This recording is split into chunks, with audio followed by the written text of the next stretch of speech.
સમાચાર ગાંધીનગરથી કે જ્યાં રાજ્યસભાની ચૂંટણીમાં આજે ઉમેદવારો ફોર્મ ભરશે। ભાજપના ચારેય ઉમેદવાર વિજય મુહૂર્તમાં ભરશે ઉમેદવારી ફોર્મ। રાજુ શુક્લા, માનસિંહ પરમાર નોંધાવશે ઉમેદવારી। જીતેન્દ્ર કણઝારિયા અને મુકેશ રાઠવા પણ ભરશે ફોર્મ। તો રાજ્યસભાની ઉમેદવારી વખતે ભાજપ કરશે શક્તિ પ્રદર્શન। ઉમેદવારી વખતે ભાજપના ટોચના નેતાઓ અને ધારાસભ્યો પણ હાજર રહેશે। તો ભાજપ પાસે પૂરતું સંખ્યાબળ હોવાથી ચારેય ઉમેદવારો થઈ શકે છે બિનહરીફ। રાજ્યસભાની ચૂંટણી માટે 18 જૂને મતદાન યોજાશે। વિધાનસભામાં ભાજપ પાસે 161 ધારાસભ્યોનું મજબૂત સંખ્યાબળ હોવાથી ચારેય બેઠક પર ભાજપનો વિજય લગભગ નિશ્ચિત માનવામાં આવી રહ્યો છે। તો બીજી તરફ કોંગ્રેસ પાસે માત્ર 12 ધારાસભ્યો હોવાથી ચૂંટણીનું ગણિત તેના પક્ષમાં નથી અને આથી ભાજપના ચારેય ઉમેદવાર બિનહરીફ થઈ જશે।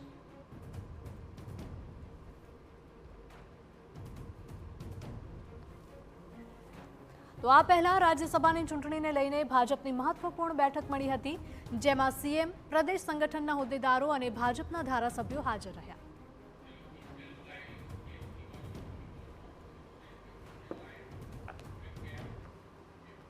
તો વધુ માહિતી સાથે અમારા પોલિટિકલ એડિટર કિંજલ જોડાયા છે લાઈવ। કિંજલ, રાજ્યસભાની ચૂંટણી માટે આજે ઉમેદવારો ફોર્મ ભરવાના છે, શું અપડેટ મળી રહી છે, ત્યાં કેવો માહોલ છે?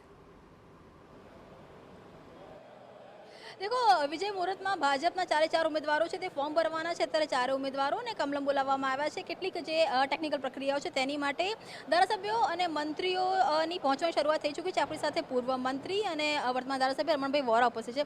रमणभाई, राज्यसभानी जो वात करवामां आवे तो जेटली लोकसभा महत्वनी छे એટલું જ રાજ્યસભાનું પણ મહત્વ છે। ગુજરાતમાંથી આ વખતે જે રીતે ચાર ઉમેદવારની પસંદગી કરવામાં આવી એની અંદર એસસી અથવા ઓબીસી સમુદાય પર જે રીતે ભાર મૂકવામાં આવ્યો, યુવા ચહેરાઓને તક આપવામાં આવી, કયું આખું કોમ્બિનેશન છે, કાર્યકર્તાને તક આપવામાં આવી, શું મેસેજ છે ગુજરાતમાંથી ગયો આપને લાગે છે? ભારતીય જનતા પાર્ટી એ પાર્ટી છે કે એમાં કામ કરતો પ્રત્યેક કાર્યકર્તાને ભાજપ તક આપતી હોય છે। એમાં ભૌગોલિક સમીકરણ પણ જોવાય છે, જ્ઞાતિ સમીકરણ પણ જોવાય છે, કાર્યકર્તાની પોતાની કટિબદ્ધતા પણ જોવામાં આવે છે।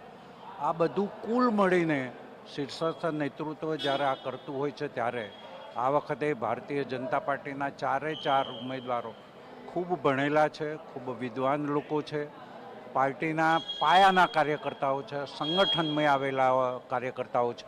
એટલે એમના કારણે ગુજરાતના પ્રશ્નોને દિલ્હીમાં વાચા આપવાનું ખૂબ મોટું કામ આ ચાર મિત્રો કરશે એવું મને લાગે છે। એ ચાર લોકોને હું અભિનંદન આપું છું ને શુભેચ્છાઓ પાઠવું છું।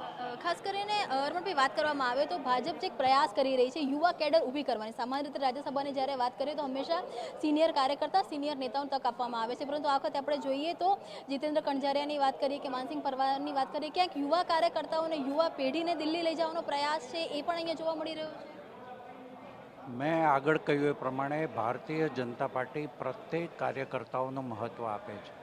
સિનિયર કાર્યકર્તા હોય તો એની ક્યારેય અવગણના થતી નથી અને સાથે સાથે નવું લોહી જે નવો ઉત્સાહ સાથે જોડાયેલું હોય છે એને પણ આ બધાનું મિશ્રણ કરીને ભારતીય જનતા પાર્ટી એક સેકન્ડ કેડર, થર્ડ કેડર આ પ્રમાણેનું કામ કરે છે, જેથી ભારતીય જનતા પાર્ટીના પ્રત્યેક કાર્યકર્તા પોતાના કામમાં વ્યસ્તતાથી લોકોના જનમાનસની જે આશા અને અપેક્ષાઓ છે એ પૂર્ણ કરવામાં ખરા ઉતરે।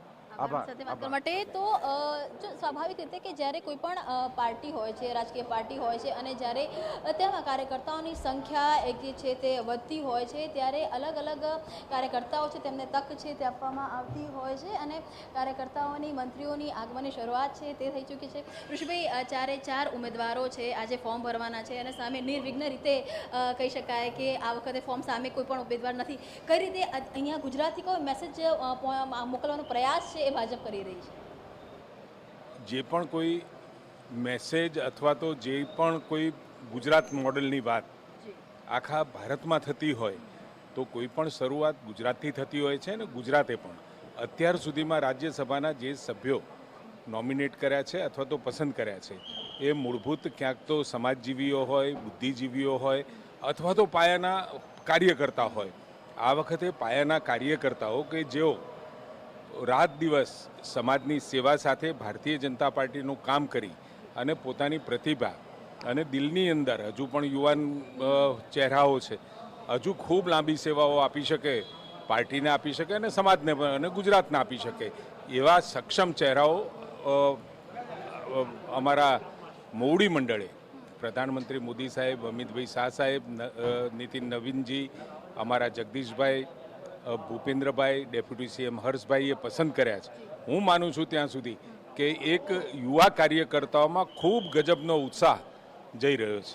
ઋષિકેશભાઈ, આજે વડાપ્રધાનને પણ 12 વર્ષ વડાપ્રધાન તરીકેના શાસનમાં પૂર્ણ થઈ રહ્યા છે અને ત્યારે ગુજરાતની અંદર જે 4 સાંસદ તરીકેના ઉમેદવારની પસંદગી કરવામાં આવી છે તેમાં યુવા કેડરને પણ તૈયાર કરવાનો પ્રયાસ છે.